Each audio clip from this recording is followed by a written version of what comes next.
हाय student, भावना जाधव क्लासेसमध्ये तुम्हा सर्वांचं स्वागत. तर पहा, आपण BCom थर्ड इयर सेमिस्टर 6 यामधील chapter first financial statement analysis, तर यावरील प्रॉब्लेम आपण घेत आहोत. तर पार्ट 2मध्ये आपण प्रॉब्लेम विथ आन्सर हे घेतलेलं आहे. त्याच्या लिंक मी डिस्क्रिप्शनमध्ये दिलेली आहे. ठीक आहे. चॅनेलवर नवीन असाल तर चॅनेलला सबस्क्राईब करा. व्हिडिओ आवडला तर नक्की लाईक करा आणि तुमच्या मित्रमैत्रिणींना व्हिडिओ शेअर करा. तर पहा, आज आपण फायनान्शियल स्टेटमेंट ॲनालिसिस तर यामधील प्रॉब्लेम सेकंड घेणार आहोत.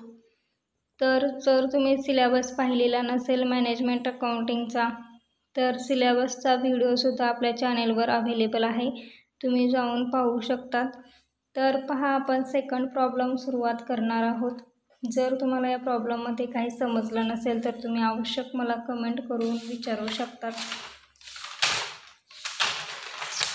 तर हा प्रॉब्लेम फर्स्ट आहे, याचा आन्सर पाहिलं नसेल तर आपल्या चॅनेलवर अवेलेबल आहे. तर आज आपण हा सेकंड प्रॉब्लेम घेणार आहोत. ठीक आहे. तर तुम्ही या प्रॉब्लेमचा फोटो काढून घ्यायचा आहे, म्हणजेच एक स्क्रीनशॉट काढून घ्या, जेणेकरून तुमच्याजवळ हा प्रॉब्लेम असणं गरजेचं आहे, तेव्हाच तुम्हाला समजेल मी काय सांगत आहे ते. तर पहा, अगोदर प्रॉब्लेम रीड करून घेते. From the following balance sheet of Praveen limited on 31st December 2020 and 13 prepare a comparative balance sheet and then interpret the changes. Balance sheet दिलेला आहे as on 31st December 2020 and 13. तर पहा, इथे particular previous year, current year दिलेला आहे. Previous year म्हणजे जे आधीचं वर्ष आहे ते. जेव्हा तुम्हाला एक्झाममध्ये इथे 2013 आणि 2014 असं जरी दिलं तर तुम्हाला अगोदर कोणतं घ्यायचं आहे, जे प्रिवियस इयर आहे तेच तुम्हाला आधी लिहायचं आहे. त्यानंतरच करंट इयर येणार आहे, तरच आपण ते करंट इयरला घेणार आहोत. ठीक आहे. तर पहा, प्रॉब्लेममध्ये काय काय दिलेलं आहे. Equity and liabilities, share holders fund, त्यामध्ये काय दिलेलं आहे, शेअर कॅपिटल दिलेलं आहे. किती दिलेलं आहे, 10 लाख, 20 लाख. करंट इयर 10 लाख आहे, प्रिवियस इयर 10 लाख आहे, करंट इयर 20 लाख आहे. कितीने इन्क्रीज झालेला आहे, 1 लाख इन्क्रीज झालेला आहे. त्यानंतर पहा, रिझर्व दिलेला आहे 60,000, 6 लाख आहेत. प्रिवियस इयर 4 लाख आहेत. करंट इथे डिक्रीज झालेला आहे 2 लाखनं. त्यानंतर नॉन करंट लायबिलिटी आहेत, 10% लोन आहे 10 लाख आणि 16 लाख. त्याचबरोबर करंट लायबिलिटीज आहेत 4 लाख, 8 लाख, याची टोटल करून दिलेली आहे 3 लाख, 48 लाख, 30 लाख आणि 48 लाख. हे झिरो तुम्हाला नीट वाचून घ्यायचं आहे, कारण या झिरोमुळे खूप प्रॉब्लेम होऊ शकतात. प्रॉब्लेम म्हणजे काय होणार आहे, कॅल्क्युलेटरमध्ये जर एखादा झिरो तुमचा प्लस करायचं राहिलं तर पूर्ण तुमचं ते जी काही टोटल तुमची शेवटला येणार आहे तीच पूर्ण टोटल तुमची चुकणार आहे. त्यानंतर असेटमध्ये कोणते आयटम दिलेले आहेत. फिक्स असेट किती आहे, 10 लाख आणि 18 लाख. करंट असेट आहे 20 लाख आणि 30 लाख. तर याची टोटलसुद्धा दिलेली आहे 30 लाख आणि 48 लाख. पहा, हे जे तुम्हाला क्वेश्चन दिलेलं आहे हेच तुमचा आन्सर आहे. फक्त तुम्हाला काय करायचं आहे, त्या फॉर्मॅटमध्ये लिहून ॲब्सोल्यूट चेंज इन्क्रीज झाले का डिक्रीज झाले आणि जे तुम्हाला पर्सेंटेज कॅल्क्युलेट करायचे आहेत त्या फॉर्म्युल्यानुसार फक्त तुम्हाला एवढंच लक्षात ठेवायचं आहे. तुम्हाला इझिली या रेशो ॲनालिसिस याचे प्रॉब्लेमसुद्धा आपले आहेत. तर हा जो चॅप्टर आहे फायनान्शियल स्टेटमेंट, यामध्ये तुम्हाला 15 पैकी 15 गुण तुम्ही मिळवू शकतात, कारण आन्सर जे आहे ते तुम्हाला लगेच कळणार आहे. जे तुम्हाला 30 लाख, हे तर बघा 30 लाख 48 लाख दिलेलं आहे, तर हेच तुमचं आन्सर आहे. ठीक आहे. फक्त आपल्याला काय करायचं आहे, ॲब्सोल्यूट चेंज इन्क्रीज झालेले का डिक्रीज झालेत आणि पर्सेंटेज, एवढंच आपल्याला कॅल्क्युलेट करायचं आहे. यामध्ये काहीच अवघड नाही. तुम्हाला एकच फॉर्म्युला लक्षात ठेवायचा आहे, absolute change divided by previous year into 100, हाच फॉर्म्युला आहे. तर आपण जे प्रॉब्लेम पाहत आहोत, तर हा प्रॉब्लेम तुम्ही स्क्रीनशॉट काढून घ्या. याचा आन्सर मी तुम्हाला आता लगेच सांगणार आहे. ठीक आहे.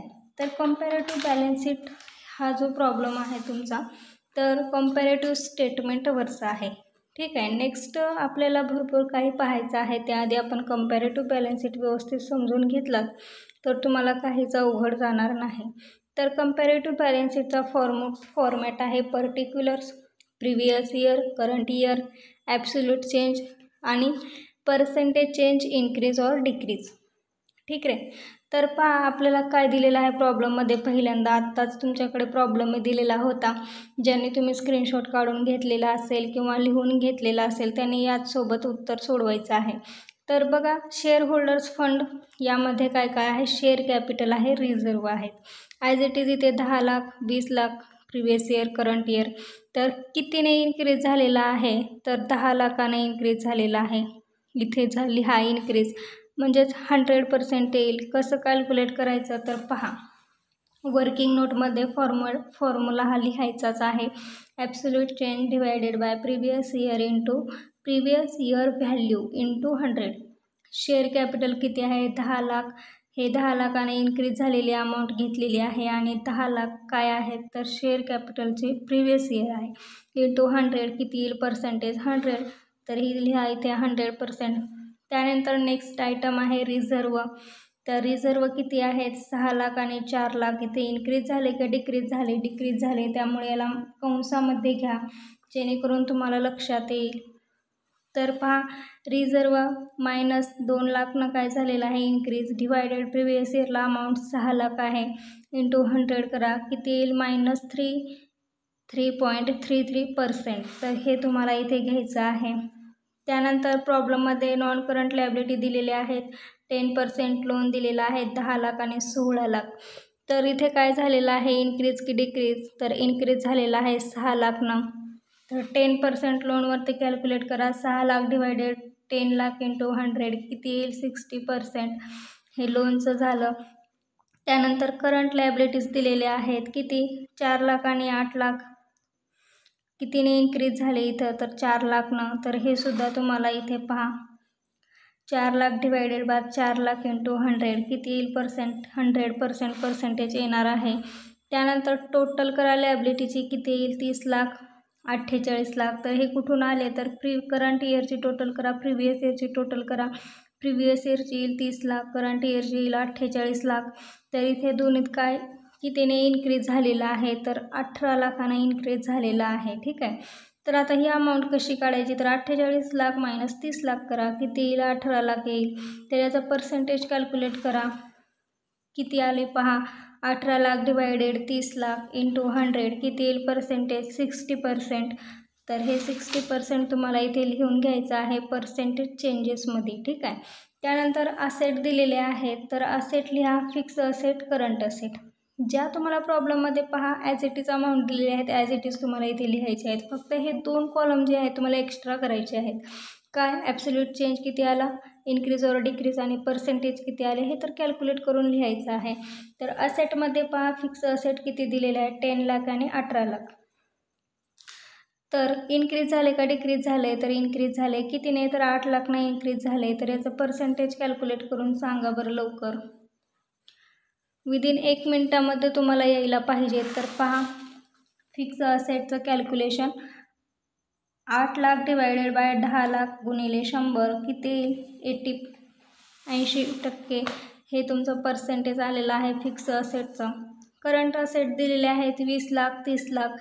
किती आहे, इन्क्रीज कितीने झालेला आहे, 10 लाखने इन्क्रीज झालेला आहे. तर absolute change divided by previous year into 100 किती येईल, 50%. तर पहा, current asset 10 lakh divided bye 20 lakh into 100 किती येईल तर 50%. तर हे तुम्हाला इथे लिहून घ्यायचं आहे. त्यानंतर पहा, करंट असेट आपलं झालेलं आहे. त्यानंतर टोटल करा असेटची, 10 लाख प्लस 20 लाख 30 लाख, 18 लाख प्लस 30 लाख किती झाले, 48 लाख. तर कितीने इन्क्रीज झालेला आहे तर 18 लाख, 60%. तर अशा पद्धतीने पहा, इथे तुमची असेटची टोटल आणि लायबिलिटीची टोटल सेम आली का, तर हो सेम आली तर तुमचा प्रॉब्लेम बरोबर आहे.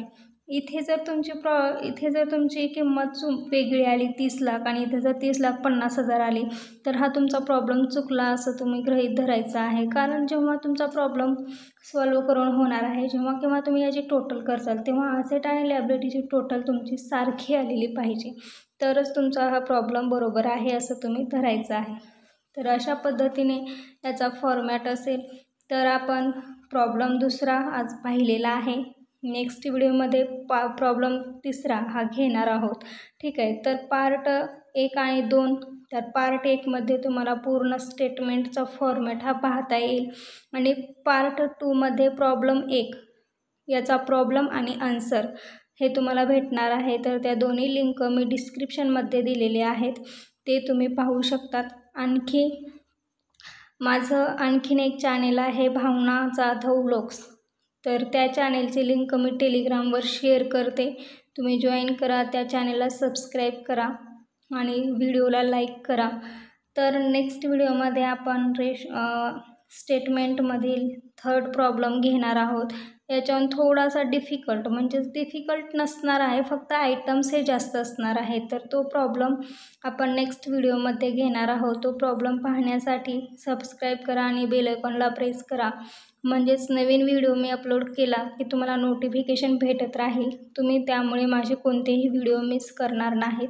आणि JSRT MUN युनिव्हर्सिटीमध्ये एक्झाम घेतल्या जातात, तर अगदी तेच क्वेश्चन मी तुम्हाला देत असते.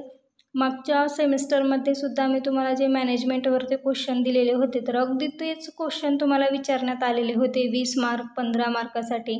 ठीक आहे, तर त्याच पद्धतीने सेमिस्टर 6सुद्धा अशाच पद्धतीने तुम्हाला पूर्ण नोट्स मिळतील. त्यामुळे सबस्क्राईब करा आणि व्हिडिओ पाहत राहा. जिथे कुठे अडचण येत असेल तर कमेंटमध्ये तुम्ही नक्की कळवा. तुम्हाला ॲडव्हान्स मॅनेजमेंट, बँकिंग, ऑडिट, त्याचबरोबर GST याच्या पूर्ण नोट्स या तुम्हाला या चॅनेलवर भेटणार आहेत.